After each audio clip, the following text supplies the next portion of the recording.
Just a little quick tip. If you got an Arcadia, Traverse, or Equinox, anything like that, and your sunroof, moonroof, whatever you want to call it, leaks, take your pillars off right here.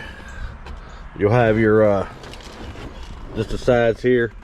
On the side of your pillars, you just have what this side only has one.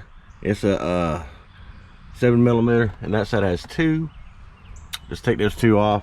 They have a little bit of little thing on the side here where the airbag is. You just pop that off, and you'll have two bolts, and that one and one in this one. And then you come down here, and you will see your drainage hose.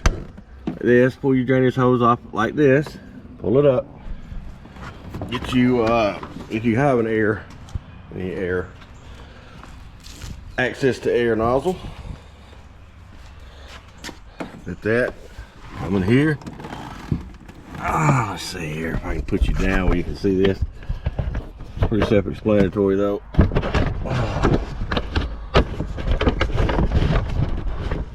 But anyway, let's take it.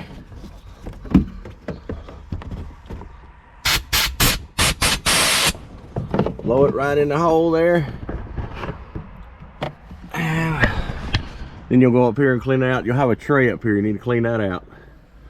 Clean out that tray. Make sure these are all clear with debris, and you should be all right next time it rains. But you do need to clean these out if you've never done it. Thanks for watching.